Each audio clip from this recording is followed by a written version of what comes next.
This is Rudo Radio coming to you from the 559.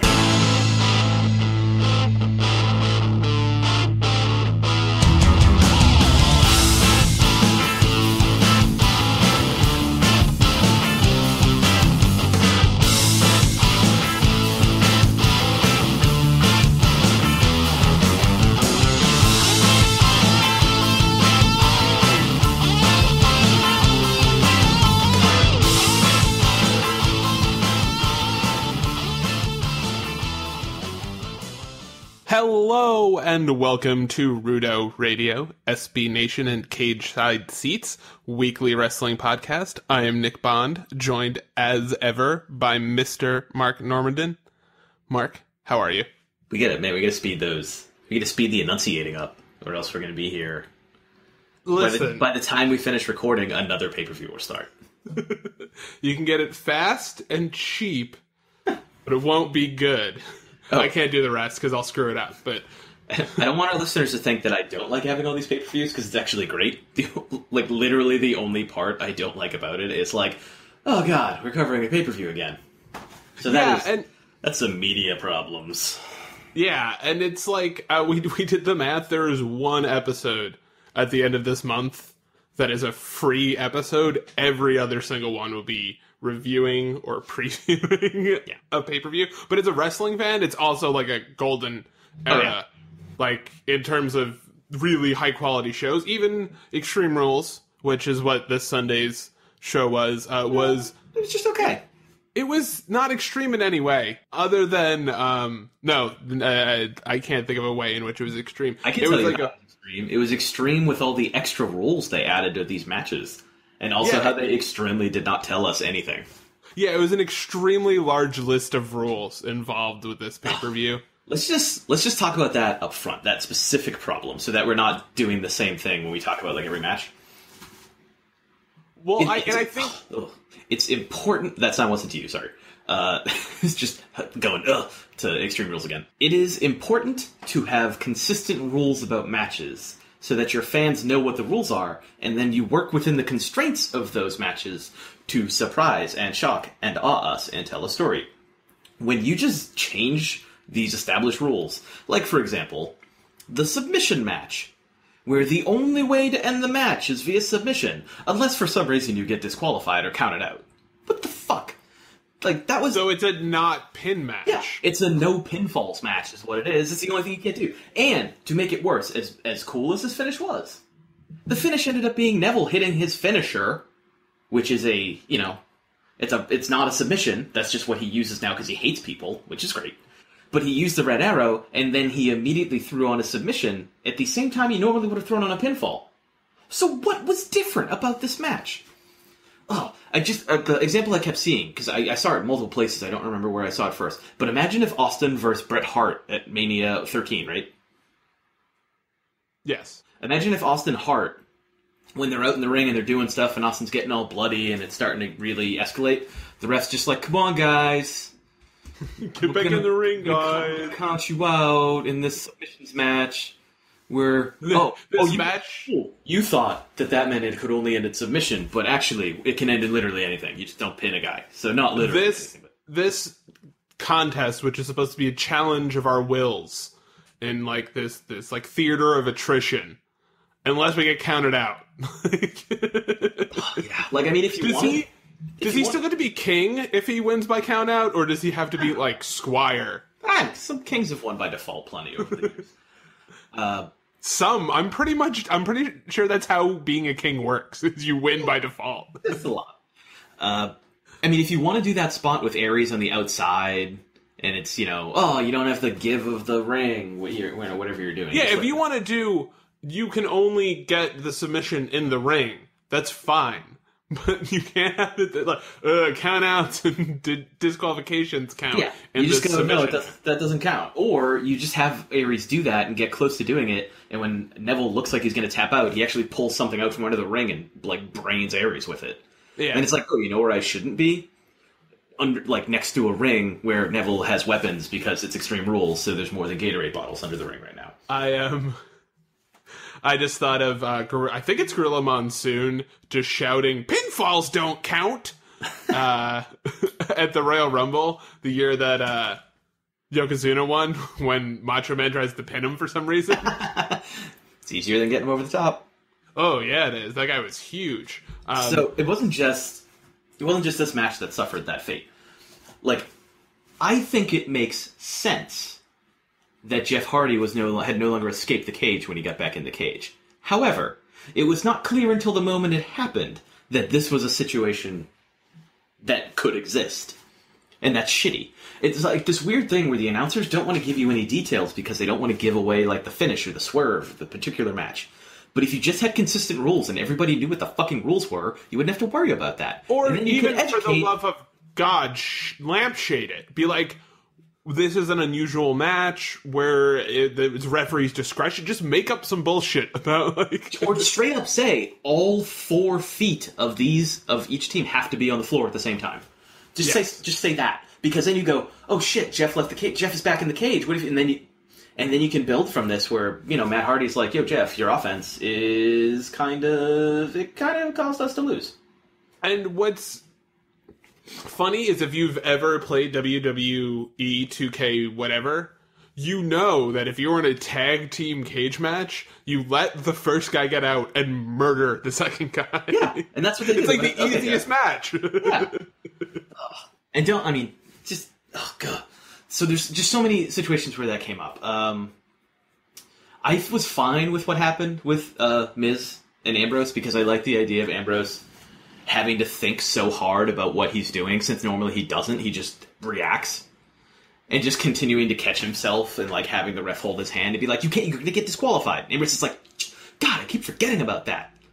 Because it's good. It shows, because this is a blood feud, and he wants to like push it to the edge. But it's exactly why Miz suggested that kind of match, because he knew Dean would not be able to help himself. Yeah, this is a kind of a silly analogy, but it's like in Injustice 2, the new fighting game, they have different things you can do to get bonus points in a match, and one of them is don't use special moves. But if you play normally, all you do is use special moves. So you're only hitting like 3 buttons because you're like, I don't want to actually accidentally hit a button combination that will make this a special move. And it reminded me of that, where it's like you can still have a normal match where you might lose with DQ, but you can't get close to getting DQ'd because you don't want to lose your title. Like, it completely cuts off. Like, it doesn't just cut off the edge of your offense, it cuts off, like, the last 10% of your offense. Yeah, I mean, Ambrose normally would have just run right through Maurice and been like, maybe you shouldn't be on the ring apron. That's how it was. Exactly. But then he was like, oh, shit, what if? Though I did have one problem. Why on God's green earth would Dean Ambrose intentionally attack a ref from behind in a match where he has serious concerns that if he gets disqualified, he loses the match? He did not attack the ref from behind. Unless I'm on a podcast with The Miz all of a sudden.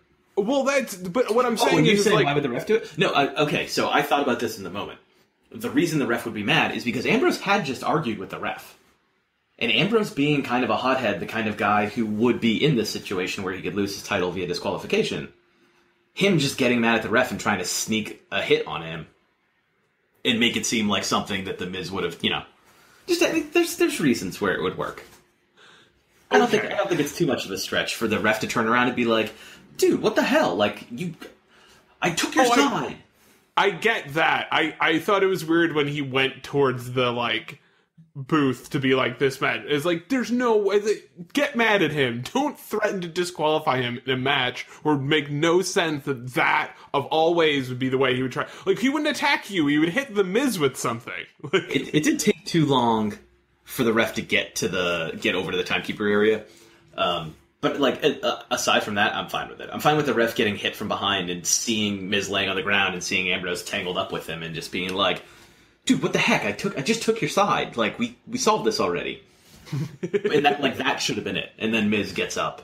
Yeah, exactly. Like, I thought that they let that run a little bit too long. But I love the match overall.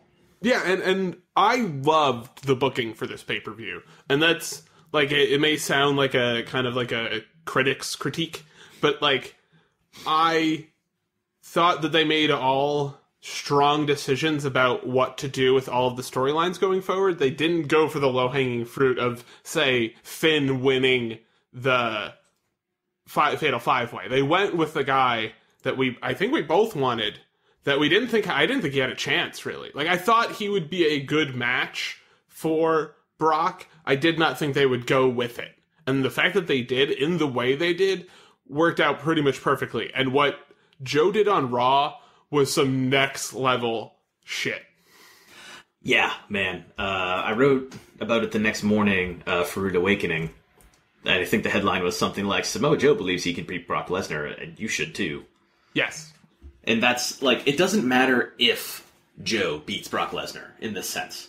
What matters is that he immediately made himself seem like someone who can beat Brock Lesnar. And it's a very short list of people who that can happen with. Because, like, I believe we should live in a wrestling universe where Finn Balor can beat Brock Lesnar. But there is a certain way that happens, and part of it has to do with, like, Brock underestimating him and Finn just wrestling a very particular style that Brock's not used to. But with Joe, it's more, Joe's an attitude. You know, Joe, and you're like, oh, Joe can take him. Because Joe is the kind of guy who was just going to stand up after a German and be like, yeah, I don't want you to do that to me again. And then do something horrible to Lesnar and eventually get him in a coquina clutch and, like, boom, it's over. Yeah, and what he did with Paul Heyman, which was not shout into a microphone, but just get very much in Paul Heyman's face, was as good a, like, heel move characterization. That's what is what the WWE should be doing more of, is these, like, not your normal promos, if that makes sense. Like, stuff like this to differentiate characters is the best way to do it. Is, like, I want to feel that a Samoa Joe promo is different than a Seth Rollins promo, which is different than a Roman Reigns promo. Like, the two best guys on promo right now are Samoa Joe and Braun Strowman, I think, other than The Miz, but he's more of a promo guy. But, like, in terms of the main event, those are the two best, and those are two, probably, like, I don't want to call them the worst actors, but they're doing the least amount of acting. Yeah, they're very believable. I believe Braun Strowman, everything Braun Strowman says. And the way he says it, that's what makes it believable. And Joe, too. Joe just seems like such a badass. Yes. Like, you can say someone is a badass, but Joe sidles on up to Paul Heyman, whispers in his ear, you see Paul's eyes bug out. He knows what's going to happen. He also knows he can't stop it.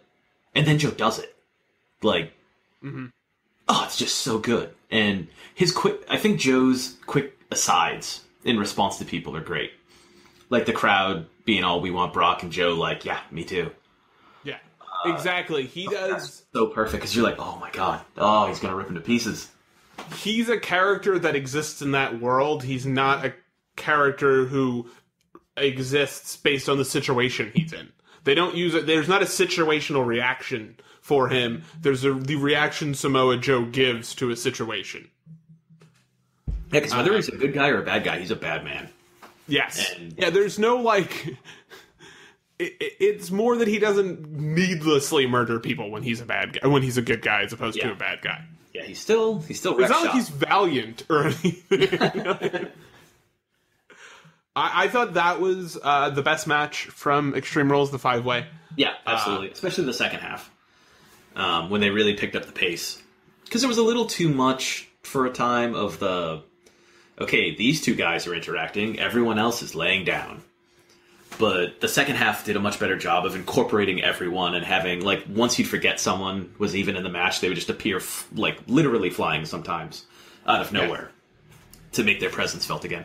Seth Rollins absolutely returned to, like, his Shield face form during this match. That is the most flying around, like, no care for his health Seth Rollins we have seen in a long time. And it was awesome. He is great. It's so good. That photo, I don't know if you saw it. I tweeted it. WWE posted it in their photos that they do after every show. Seth Rollins, like, at the peak of his height for the frog splash he did to the announce table with Bray on it. And Bray is just laying there helpless, and the crowd has their arms up, and they can see what's going to happen, and their mouths are open. It's just, it's a really great photo. Seth is, like, almost off the photo itself. He's just that high up in it. Balor doesn't look like he fits in that group. Not in a bad way, but he's much smaller than the rest of the people in that match in particular. I felt like he acquitted himself well, though. Well, exactly. He's a guy that you have to, see to understand why he's at their level. Yeah. With Seth, he's right at the border where you're like, this guy is big enough that I have a feeling he's really good. Do you know what I'm saying? Where it's like, oh, he's hanging with these guys, but he's not as big, so he has to be special at something. I wonder what it is. Yeah, he's this weird combination of flying and power that doesn't exist. It exists on the indies in a lot of times, but it's because a lot of those guys aren't that big. So Seth Rollins is a dude who can powerbomb Roman Reigns if he wants to. And not make it look hard, and also will frog splash onto him, or Phoenix splash onto him. That's cool. That's special and rare. He's Mike Trout, where you're like, oh, he can totally hit 50 home runs if he wanted to. And steal 50 bases. Oh, man. Yeah, exactly. So, I think Finn did a really good job of acquitting himself there. One of the most exciting moments of the match for me was when he stopped letting Bray and Joe beat him up. It was just oh, yeah, Finn's great. Because that's the kind of thing, like I was saying earlier, makes you convinced that, he could take on Brock. Because he will run circles around Brock and just kick him in the head until Brock doesn't know what direction he's supposed to throw someone in for a suplex. Yeah. The only person... I feel like Roman Reigns actually came... no, I guess Bray Wyatt. Bray Wyatt came out of that match. Roman did a good job of always feeling like he was within inches of winning the match. Because he's Roman Reigns. Yeah, but the fact he can sustain that feeling, because I like Roman Reigns, and I could feel that. So I'm sure the people who despise him also felt it. So it's great that he can just generate that reaction by existing in that moment. The reaction to him is so weird because and we talked about this before. It's not even a John Cena thing where you can argue he's not the best worker. He's also the best worker in the main event. Yeah, he's so good. He's amazing. He's starting to, for me, to reach that Cena part where you're like, every single match you seem to really get after it and really put your back into not just entertaining the fans, but making whoever you're in the match with look as good as possible. Some of Roman's best efforts have been the ones where he loses. Yes. And he's great in the ones he wins, too, but that was a Cena hallmark for so long. A lot of Cena's championship wins, because, again, I recently watched all of them before he tied Ric Flair's record. There's not any that are that good out of the wins, but the losses, dear Lord, some of them are great. Yeah, it's the Superman or Captain America problem. It's they're the ultimate hero. So having them actually be heroic is kind of okay, yeah, we already knew that. But when they lose and are still heroic in the face of it, that's when it's interesting. Well, I mean, Superman's never really interesting, but that's okay. Fuck you. Holy shit. I'll get to my least favorite segment / match. But I'll tell you what I've started to enjoy. And this is a shout out to Brother Masick, because it's his favorite wrestler. Elias Samson is awesome. Man, I got so much shit for a while for thinking Samson was cool. And I saw him at a few NXT house shows. I saw him in one in Albany, and I saw him in one in Lowell. And he wrestled better in those matches than he usually did on television, and B, enormous crowd reaction. Huge crowd reaction. And it got me thinking this is a guy who, outside of the snarky marky Full Sail crowd, he's going to be big. People are going to love hating this man. And man, hey, look, here we are. He's got the size, he's got the look, he's got a gimmick that really annoys people. You don't need anything more than that. Done well. It's not like the songs are sing along with The Rock. They're actually good ways to get heat. And yeah, obviously it's him running down a town he's in. Yeah. But it makes sense in the context of his character that each city he would have a show. Yeah. I been very pleasantly surprised, because I had always watched him kind of closer than most people because he's the other Mark's favorite wrestler. But just to see him on the main event at a pay-per-view getting the type of heat he did was awesome. Then the next night on Raw, he does the same thing with a different style. Like, I don't want to say he's like a future world champion, but he is a guy that I thought was going to be Fandango, and it seems like he could be Fandango now. Yeah, he'll win a mid-card belt at some point. You know, I don't know if he'll ever go higher than that, but I imagine he will. And he's a good worker. I like his moveset. I like what he does in the ring. I think he's a very good salesman. I was really pleasantly. I thought he was going to be fun on the main roster. But actually seeing him work a match with like a Dean Ambrose, you're like, oh, this guy perfectly fits in. Well, it's nice that he's not just like here to lose to Nakamura repeatedly. You know, things like, because that kind of happened in NXT where like they built him up, and then went, well, Tyler Breeze got promoted, so now you lose to every star. Hope you like ham and eggs, buddy. What else we got? Well, there was the tag team. No, I don't want to talk about that. We already. Okay. I have spent every ounce of energy I want to on that match. So there were the kickoff match between Kalisto and Apollo Crews. Oh, I still haven't watched that. I took a nap. It was good. I took a nap before Extreme Rules, and then it was like, oh, there's no kickoff match. No, and then it got added while I was napping.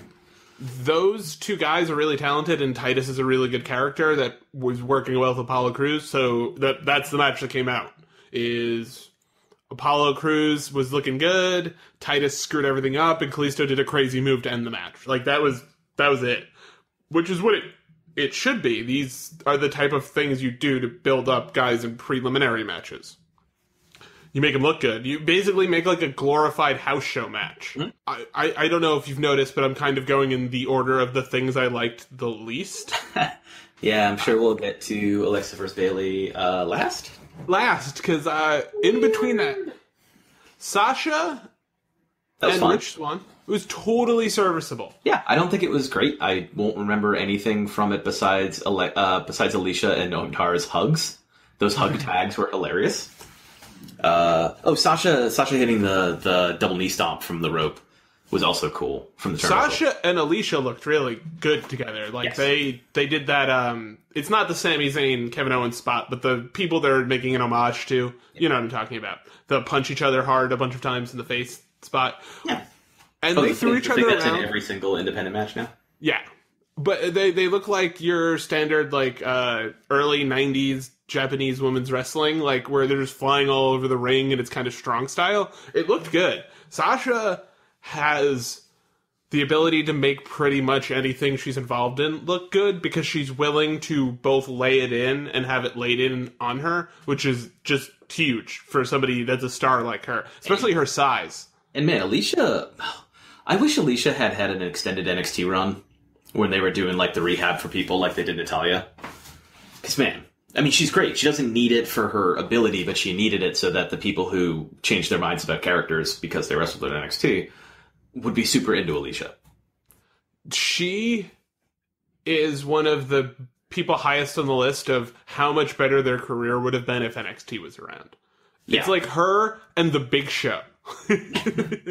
Although it's a shit, man. I think of like Summer Rae had NXT, and man, they can't find anything to friggin' do with her. So who knows? That's depressing. Let Summer Rae out of her prison. Whatever you're keeping her, WWE.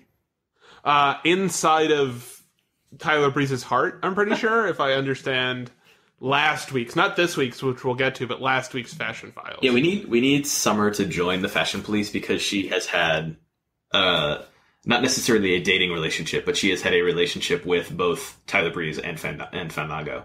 So let's just get the band back together for the first time. I hope they start a rock group immediately after when she joins. That's also still Fashion Police, to be clear. But it's cop rock. They're the only cops I root for, so... I'm not touching that with a 10-foot pole, but I want... Never mind. Yeah, but you want to. I want to someday. I know, it's fine. So Bailey was a dog shit match. What? Wait, it wasn't a dog shit on a pole match? Because that's what it felt. Okay, so I think the match was constructed so poorly that I had people be like, "Is it possible they knocked the kendo stick off the pole before they were supposed to, and then just like aborted the rest of it?" And I was like, "Fuck it, we'll do it live." I was like, "Yeah, I thought about that briefly, but then I remembered the way they treated this feud and the women on Raw in general for the last forever, and said, no, they just booked a really shitty match." Yeah, this was as bad a match as you're likely to see between two talented people, which has pretty much been this feud other than the first night. And that was even messed up because of the way they had Bayley attack Alexa. Yes, the big problem here, and I believe Brandon Stroud wrote about this, is, like, for Sami Zayn, he chose a side. In the Battle of Good vs. Evil, in the apocalyptic, wasteland at the end, we know which side Sami Zayn is fighting for. We do not know which side Bayley would choose. Because she would, sit there and change her mind a few times and then just get fucking, decked by a demon, and that would be it, That's it. She's done. It's over. He didn't say the demon shit. I'm just combining. Bayley's like, okay, I'm gonna be good. I'm not gonna hit her with the kendo stick. No, I should hit her with the kendo stick, because she did mean things to me. No, I shouldn't. I should be Bayley. Yeah, fuck it, I'm gonna hit her. And then, while all of this is happening, Alexa just makes her look like a doofus because she takes it and she just beats the heck out of her with it. Also, it's a fucking kendo stick on a pole match. It's a pole match on a pole match. And yeah. How do I put this? If you were in a cage match and you didn't throw your opponent against the cage, you would be an idiot. If you were in a kendo stick on a pole match and you don't hit your opponent with the kendo stick, you're an idiot. But that's the thing. She needed to pick one of two directions because, yes, you're in a match where this is legal, so beat the heck out of her with it, Bayley. She's got receipts coming. But the alternative is Bayley could go, you know what? I don't need this kendo stick to beat you. Just to, prove she's that much better, just then something. Throw it away. I know, that's what I mean. She needed to pick one direction or the other, but instead she waffled and then Alexa won. So Bayley looks dumb. She looks directionless. They need to move on from NXT Bayley, too, because this whole underdog thing was over the second she won a championship. You needed the next evolution of this character. There's no mid-card belt for a woman to get that you can use the way that you used even, the World Heavyweight Championship belt for Daniel Bryan.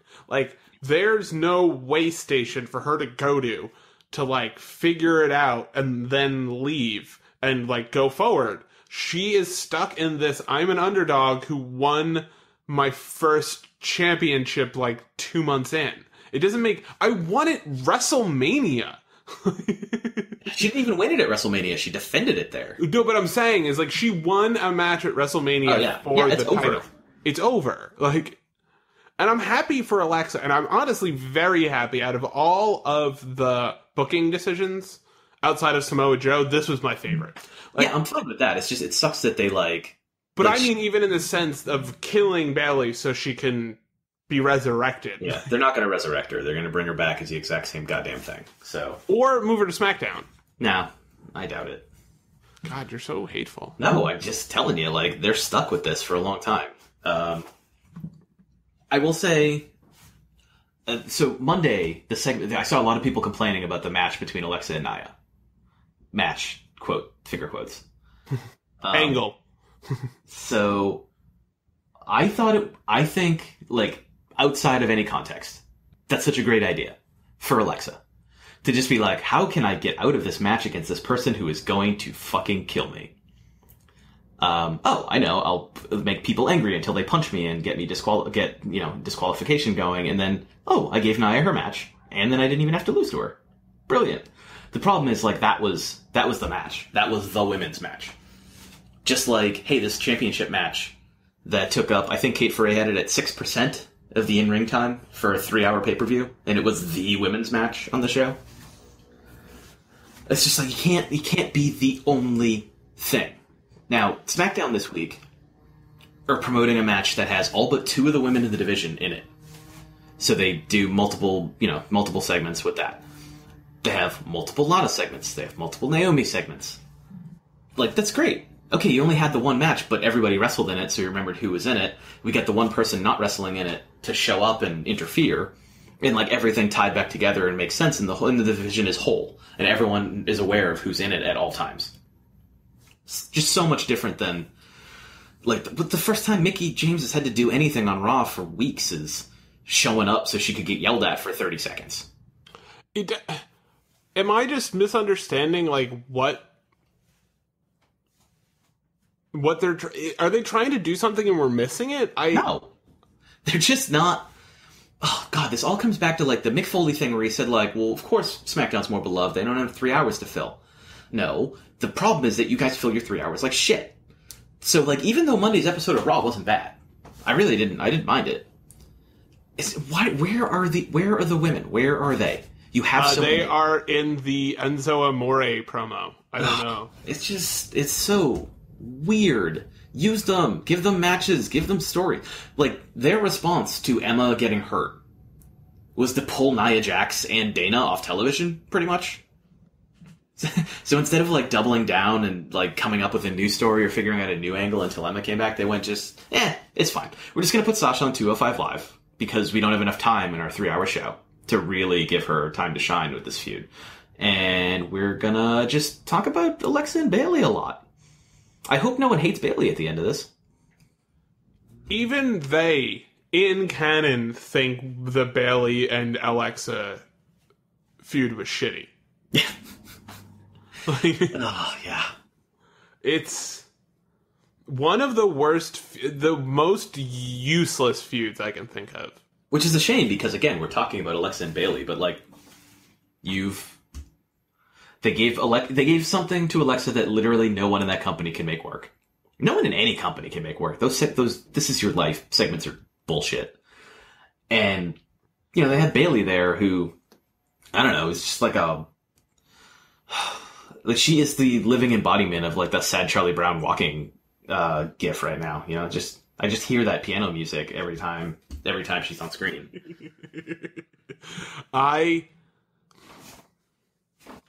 can't think of someone who's this is like it almost feels like when your team drafts someone and they're a bust. Yeah. And man, I love Bayley. I love Bayley so much. I have a Bayley shirt. My daughter, who is like 5 months old, has a Bayley onesie. Like, Bayley's great. And also totally dog shit right now, and someone needs to rewrite her. And be aware that there are more than 2 people in the division at it. Like, that's the other part. It's like, yeah.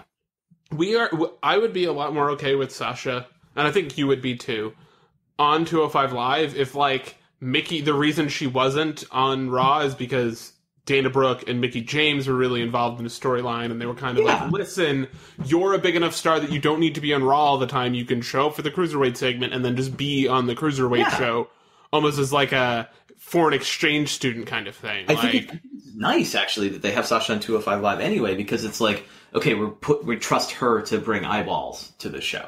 Yeah. That's cool. That's fine. It's just that it's not so that they can fill that time with anything else going on with the women.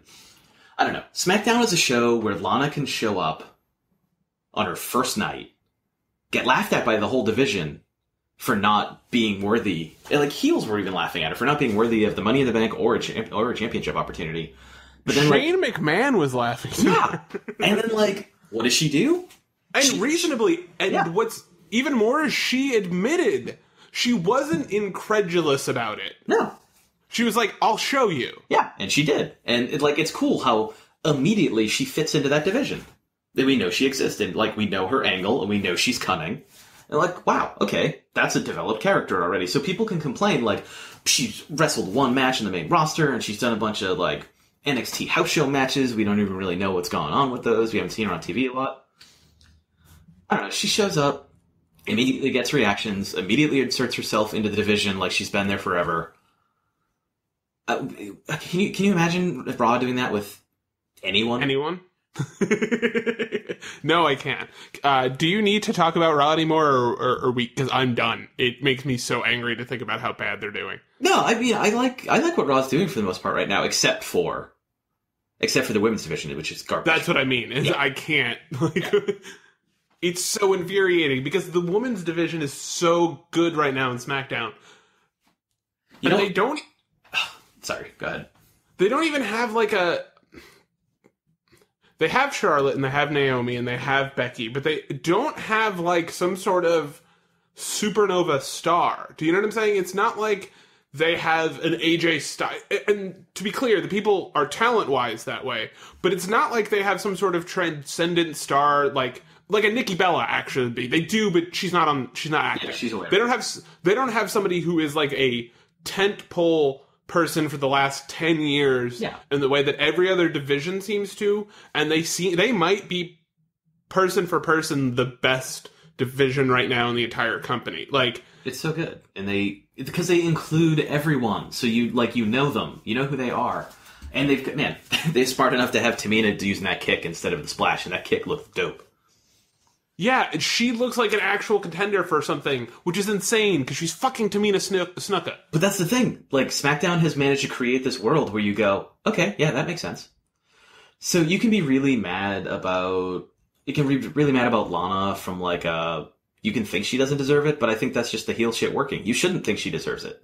That's fine. This is the Eva Marie thing. That's what a heel is now. That's what Jinder Mahal is. It's David Shoemaker wrote about this. It's people that a certain segment of the fandom doesn't believe deserves the spot they're in. Yep. And the more people you can get to feel that way while actually having a person who deserves to be in that spot, it's a very tricky thing to do. And someone like Lana is like a perfect example of the one where you're kind of tipping the scales. You're like putting your finger on the scale a little bit because she really isn't the best worker.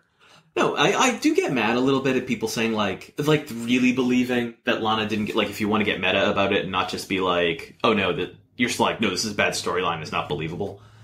Lana's been in that company for years. No, exactly. She's done some great work. Like, she gets huge reactions. Give this more than 2 segments. And I think that's the other important thing, is that Lana, you can say what you want about her in-ring performance, though she does do a sick flying kick. Like, I will give her that. I understand that she's not the best worker. She is a very good talker. Yeah. And is super over in both ways. Like, she is super... People like cheering for her, and they like booing her. And Naomi is a very talented person who could wrestle with a broomstick. Mm-hmm. She is not as... She's over, but she's not... Like, Lana is a perfect opponent for her. She should be able to beat her. I will be somewhat upset if Lana wins the championship. If Lana wins the championship because she did something really sneaky, shitty, cheating, I'm fine with that. Yes. But only because then Naomi has to deal with the fallout from that, of her being like, oh shit, I let my pride get in the way. Exactly. And then you've got stories to build off on. Or even if... They didn't just go, oh, you can be in the match. Naomi was like, I want her in a championship match. So, and no, I want her in a match. I'm willing to... She, like, even gave the stakes. Yeah. Shane wasn't like, okay, well, you have to put your title up. She was like, I want her, and I'm willing to put my title up to prove how badly I want to kick her ass. That whole thing was Naomi explaining that she knows the game. Which is, like, all Lana's going to do for weeks until she gets a match is just attack her from behind. And Naomi went, you know what? Let's skip the middleman. I'm going to kick your ass at Money in the Bank. Shane, I need your permission. That was it. And that was what I was going to get to, is that people on SmackDown seem aware of the fact that they're on a television show in the way that, like, NBA players understand that they play in the NBA. Do you know what I'm saying? Like, there's an awareness of their surroundings that Raw just doesn't have. They're kind of like... Except for Braun Strowman. Yes, and Braun Strowman does understand. But it's not just like a... It's the heels and the faces laughing at Lana when she comes out. Like, Raw, that would not happen. Because everything's, like, fake in a way on Raw that it's just... It feels more realistic. It feels like you're watching a show. And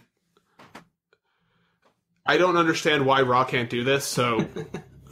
where people are on a television show doing things, not a television show happens to be actually, I should say, it's like a television show happens to be happening during this fake sports league's, events. Where with Raw, it's like sports night. It's like I'm seeing parts of a show, but I'm not seeing the good parts of the show. I don't know. Raw is very infuriating. especially relative to SmackDown, because there's just no this simple storytelling things they need to do to be even a serviceable narrative television show. Don't be what they don't want it. They only want to tell you what's going on. They never want to show you a goddamn thing. And SmackDown is all show. Look at the Mojo Shane McMahon segment. Perfect. So great, because Mojo's like, dude, I won the Dre. You've had me on the bench, sports term, because he's a former football player. You've had me on the bench for months now. I'm the only guy around here who's beaten Jinder Mahal since he's came back, and now the dude is champion, so it's only fair that, you give me this opportunity. And, that's a great argument. It's the most cogent Mojo has ever been about anything, and Shane is like, oh, yeah, no, that's cool. So if you can beat Jinder now, you get in the Money in the Bank match. And what's beautiful about this is not just that segment, but also Mojo couldn't beat Jinder this time. Because Jinder's for real now. It shows you the growth and difference between Jinder, because when Jinder, the thing that caused Jinder to make the last step of his change and to bring in the Singh brothers, was losing to Mojo. That was it, because he had no backup. He saw Mojo with his buddy out there, and everyone was having a good time. And, it was okay for Mojo, so it's good enough for Jinder. And now, you can, I think it's important that there was only even the slightest interference, too. This was Jinder's easiest, most Jinder-centric victory so far. And win if you can, lose if you must, but always cheat. That's you just there's a little bit of cheating because it makes the medicine go down easier. That's they'll do a distraction spot, but that's it. It's not one of them actually interfering. I don't remember which of the brothers is the one who jumped up, but he saw that Mojo was winding up for that big flying forearm flying fist he does, and he's just like, nope, gonna interfere, gonna get his attention, and that was it. And Jinder didn't even immediately hit his finisher on him. It still was on Jinder to take advantage of that moment. But it not only ties together what's going on with Mojo, it reminds you that they have the Andre Memorial winner here. And explains why he's not in the Money in the Bank match. But it shows you the growth of Jinder and why he's not the same guy he was the day after the draft. And it also does so many things. You can see a path on SmackDown. If I do well in this match, then I'll be here. If I do well in this match, then I'll be here. Where, Raw seems to be, there is no, path to the top. There's a path. Pin the champion in a non-champion match. In a non-title match, and then you become number one contender. But you have to do that 17 times. Yes, you do. And granted, it's not that SmackDown is, innocent of this, since Nakamura has now pinned Kevin Owens 3 times. Just give him I don't care if any of them were non-title matches, just give him the belt at this point, because what the hell? Don't Wade Barrett Kevin Owens. But the thing is, they're doing that in one feud, and I'm annoyed at it in one feud. And it's Nakamura. Yeah, so I'm mad, but I can only be so mad. Whereas Raw's like, what if we did that with every feud all the time? What if that was our primary way of finding out who the contender was? At least Sheamus and Cesaro won.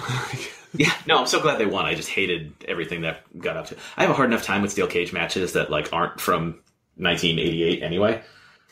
I am.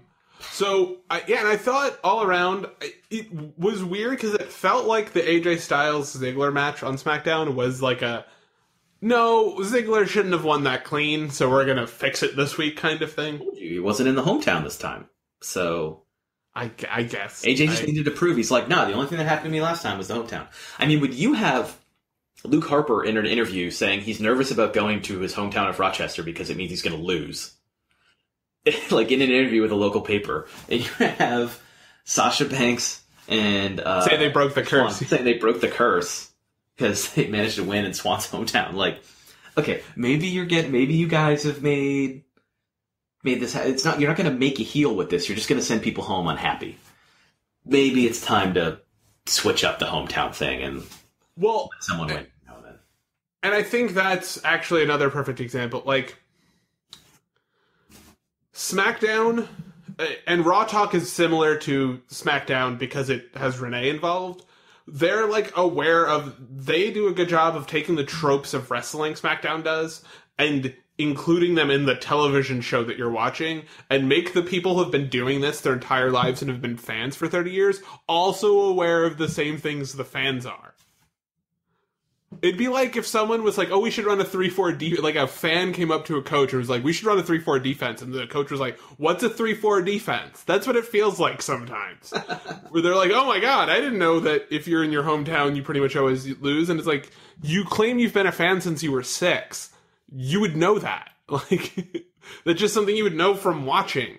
And SmackDown does do that. Like, you said with Mojo, it was like, hey, I noticed I haven't been on television that much. And it was like, whoa, you haven't been on television that much? Like, and he's just like, I would like to explain why I think that is bullshit. And also Raw would have it so Kurt Angle comes up to like someone who was on television 2 weeks ago and been like, I noticed you haven't been on television that much. And it's like, Kurt, that's your fucking choice. Like, he's too busy on Tinder or whatever it is he's doing on his phone. And that's not to knock Kurt, because Kurt's actually been a very good general manager as far as I'm concerned. It's that Raw can't just let you figure out or have your stuff yourself or have people just be human beings on their television show. It's impossible. So, all right. Best moment of SmackDown. Yeah, that's what I was going to say. Can we talk about the fashion files? Oh, I actually thought that was great too. That was awesome. I was thinking about Baron Corbin just coming up behind him, saying, fucking clocking him, and then just being like, he basically says, "Pull my finger." Yeah, and then he's like, "Guess the spot on commentary just opened up," which is amazing. He's like, Baron's just like, "No, I just destroyed you. There can only be one. Now I am the commentator." So that's your choice for the best thing that happened? I love the whole thing of Corbin just showing up and then wrecking Nakamura. And just being like, yeah, by the way, Baron I am all that is man. It's just like, it's nice to meet you. I'm the most metal athlete, by the way. I want him the next time they call Shinsuke the rock star of the WWE, for him to be explicitly like, rock sucks, metal rules. However, like a metalhead would say that, I'm sure they would cite like some sort of demon to back up what they're saying. But yeah, he needs to acknowledge the feud between metal and rock, and he just hasn't. And I feel like that's a very Raw thing to do. You know what else he needed to do? But maybe we'll get it later. Maybe we'll get it during the Money in the Bank match. I need him to yell, "Go back to Dragon Gate" at Nakamura. I just need him to scream that right in his face. And for Nakamura to be very confused.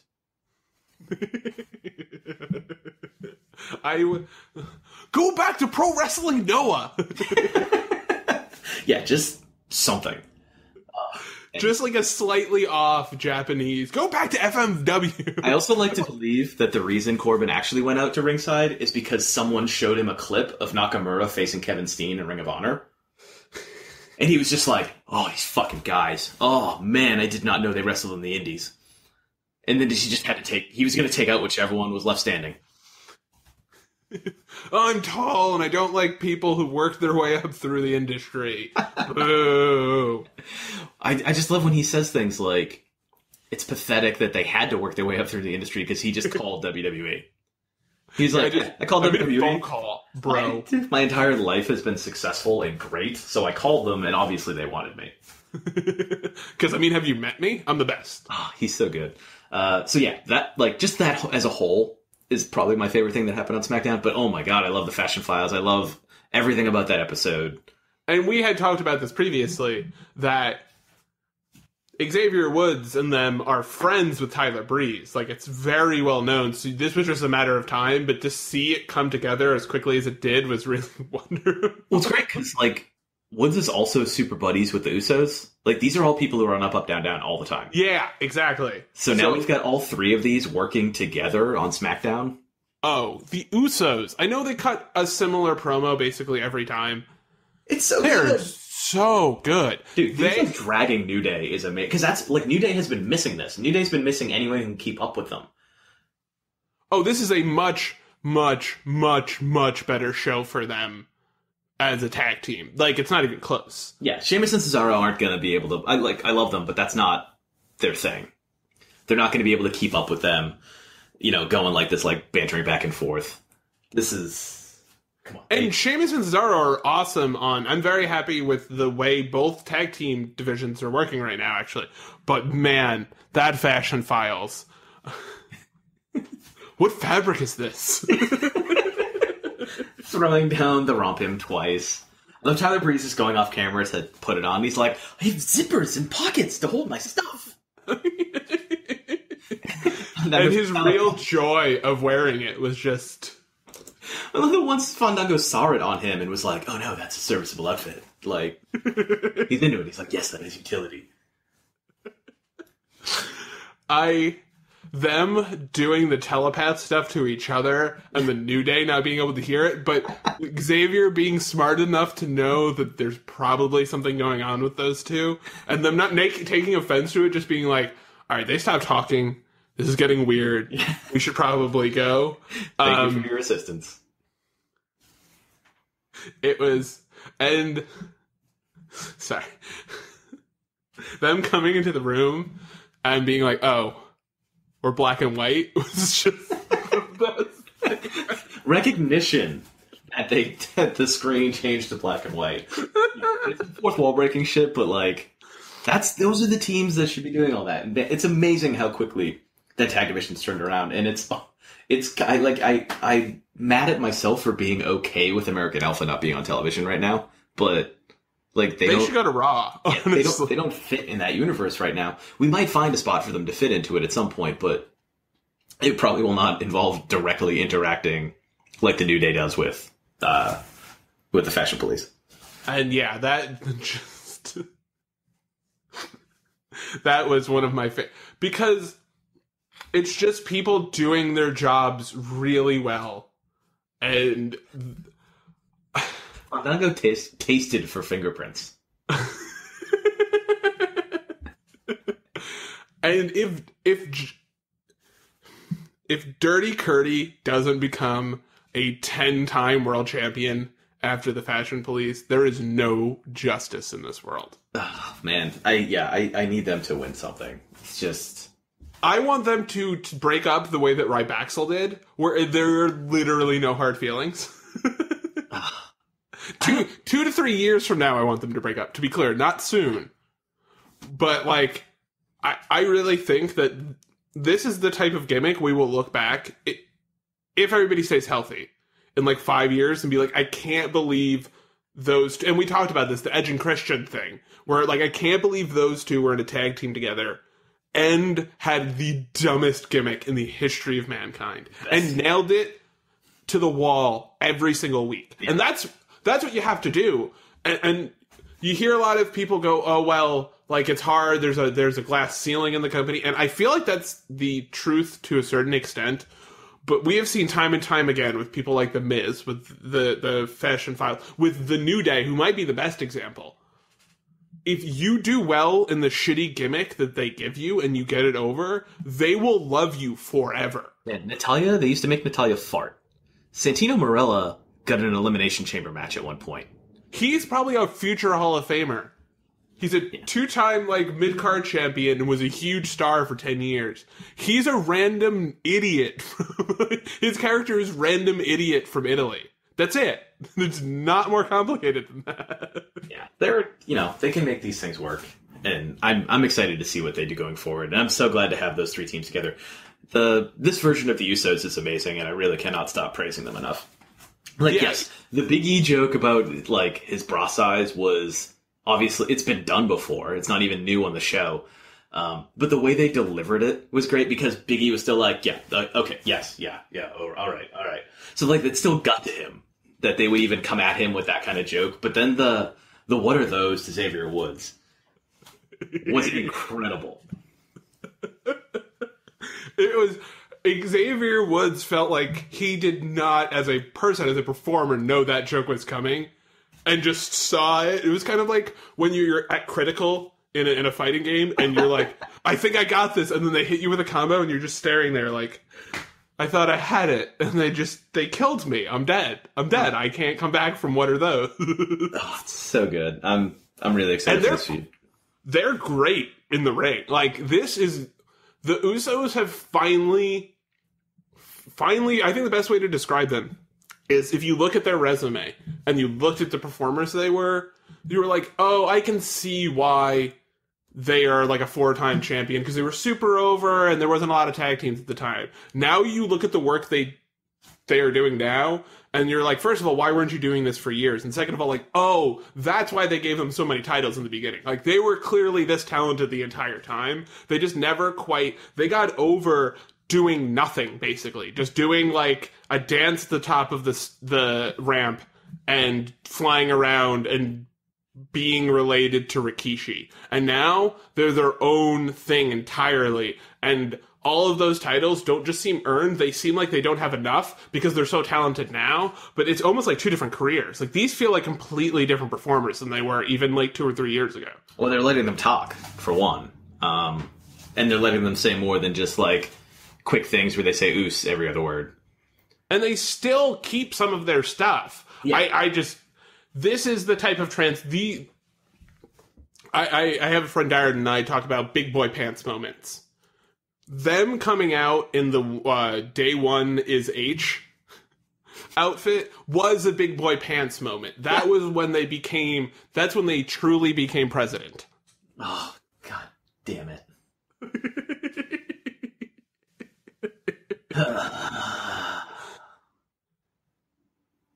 So where can they find you? Yeah. God damn it, Nick. So where can they find you on the internet, Mark? My day one is certainly not H. Oh, that was the thing that made me laugh so hard. Ish? That was the Biggie line that killed me. That's weird, because they didn't even pay attention to him saying it. They were just like, do you know anything about day one is H? And, like, he says it at the same time Tyler is saying it's just the perfect... Ish? Ish? Because Big E's the only one that isn't an idiot, but will play it. Like, Kofi and Xavier get lost in themselves, and they do, like, the stupid-ass time machine gimmick and stuff like that. And Big E the entire time's like, I'm not going in there. This is stupid. I don't want to do this. Like, that's his character, but he loves them too much not to go along. I don't know how my Fandango voice got to be Fandango doing Will Arnett doing Batman. But I lost my pair. Good times. Did you want to add anything else about romp hymns or the fashion files? You know, they have a zipper so you can pee. The romp hymns, not the fashion files. It's good. Thank you for that clarification. Just in case. Some people might not know. They might not know about romp. Why? I hate that they call them romp hymns, because, like, it's not like it's romp her. It's a romper. Romper. You know? Well, maybe the you know how, like, women's pants don't have pockets? Some do. Yeah. But most don't. I feel like there's probably stuff like that in the romper as opposed to the romp him. Just put it in the men's section. You're gonna anyway. It's not like someone's gonna pick it up in the men's section and go, "Yo, what's this chick shit?" I mean, someone will, but they're, they get some shit. They have a lot. Exactly. They have a lot more issues than whether or not they're going to try on the romp him. I like the romp him because I don't know. I thought they looked cute in it. I'm just going to say it. I mean, I'm not going to wear one, but, like, man, kudos to you if you can wear it. Good for you. Now my dream is to see you in a romp him. I don't even wear shorts, man. So, like, how do you don't like Final Fantasy VII, you don't like Superman, and you don't wear shorts? Are you even a, 30-year-old white American male? First of all, I'm 31. Second of all, I like better video games than Final Fantasy VII. Fuck you. And also, Wonder Woman aside, DC's kind of garbage right now. Sorry, I only exist in the movie universe, so... Oh, so you're a poser is what you're... Oh, yeah, let's go there. No, I got one more thing I want to talk about before we close this off, and that's how the Great Balls of Logo Fire looks like a dick. Oh, the Great Balls of Fire logo? It just looks like a big old dick with balls. Wieneroo. With just a huge flaming dong. With a pair of danglies behind it. With big fiery nuts. And that's not just us saying it. Yeah, That has been confirmed on the internet by Sasha Banks. Yeah. Sasha Banks being like, yeah, it looks like a dick. I mean, I think she's a dick, but... To be clear, someone on Twitter said, doesn't this logo look like a dick and balls? And she said, yes. Because it does. How could it not? And oh my god. Who's more upset about in that poster, the Samoa Joe Brock Lesnar one? Because Brock Lesnar has a dick pointing at him, but Samoa Joe has balls in his face. So, like, who should be more offended? Here's what I'm excited for is the next series of WWE pay-per-views that are named after songs that have entered the public domain. Oh, this has not entered the public domain, by the way. Jerry Lawler and Jerry Lee Lewis have the same lawyer. So the lawyer asked Jerry Lawler, who do I contact at WWE about this? Because, like, that's all trademark, copyrighted, whatever. And he didn't they didn't like that it was being used. And I think that's why they're using the song now, too, and not just the name. Like, I think that might have been part of the agreement of, like, oh, well, we'll use the song, you know? And now everything's cool, because you're not stealing it, now it's an homage. And here's my thing. I actually like it a lot as a theme for a pay-per-view. Syphilis? No. That's... When America was great. No, that's what the song is. It's about a flaming dong, dude. Literally. No, I understand that. But when I think of gonorrhea or syphilis or... Yeah, that'd be Extreme Rules. I think of 1950s America and how great it was. I think and I'm really excited for a pay-per-view based around nostalgia for the time right around the end of segregation. Samoa Joe has a diner, so things must be pretty okay in its alternate timeline. Yeah, he passes the paper bag test. He'll be fine. He's got a diner. It's fine. Also, it's called Samoa Joe's Diner, which, Joe, come on. Show a little ingenuity. A little imagination, buddy. At least go Samoa Joseph's Diner. Class it up. Okay, and am I the only one that's not noticing that they constantly call him Samoan Joe? Constantly call him Samoan Joe. I'm telling you, it's my fault for always calling him Samoa Joseph. I just want them to, like, just shit or get off the pot. Either call him Samoa Joe or Samoan Joseph. Don't tease me with both. No, you misunderstand. My father is Samoan Joe. I am Samoa Joe. What's the difference? Just the one N. Yeah, everything else is I'm not even a junior. Okay. Seriously, though, it looks like a dick. Just a big old fucking flaming dick. What is it? So it looks like a dick, is what you're saying? Yeah. With huge fucking fireballs behind it. Well, they are great balls of fire. They are. Oh, there was also a thing Lawler said about what word you're supposed to emphasize. You're not supposed to emphasize balls. You're supposed to emphasize the fire. So it's not great balls of fire. It's great balls of fire. But seriously, it looks like a dick. Balls is in that sentence. Why would you not say balls? Those are balls. Yeah. That's all I can think of. All I can think of is... Of all people, Jerry Lawler is the one sitting here lecturing us and saying fire instead of balls. Well, hey, he has the same lawyer. It's Jerry Lee Lewis, so... The man he made a career on saying puppies while pretending to come on, like, camera. Like, I don't want to think about that. That's so disgusting. Pretending? Now, all right, the show's over. Pretending? Mark, where can they find you on the internet? Jerry Lawler does know a lot about things that are on fire, too. And, I don't know, probably syphilis. So, we should listen to the expert on syphilis. Hitler or Al Capone? Yes? Wait, which one is Jerry Lawler? I'm confused. No, that's terrible. I get it. It's because he's a terrible man. Awful. Okay, you can find me, presumably not to yell at me about my dislike for Jerry Lawler, on Twitter, at Mark_Normandin. That's Mark with a C. You can find my wrestling writing on weekdays at cagesideseat.com. At minimum, I do the Rude Awakening soon-to-be newsletter. And sometimes I write about news or features and kind of running what we do with videos on the old Facebook. You can find me on Twitter at the Nixter. That's THEN1CKSTER. And you can rate, review, and subscribe to us on iTunes. Nick, I have a review. Yes, Mark. You have a review? I have a review for us. What is it? Are you ready? Those are balls. I was thinking the same thing, because those are flaming balls of fire. Those are balls. Sorry, balls of fire. Yes, please pronounce the correct word. When you say penis of fire, do you put the emphasis on penis or fire? No, because I say dong, first of all.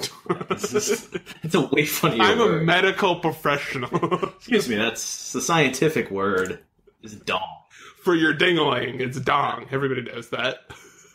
Man, if there should be a match at Great Balls of Fire. I know we're going right back into the podcast, but that's okay. There should be a match at Great Balls of Fire where they set a fire around the ring, obviously in a circle, ball-like.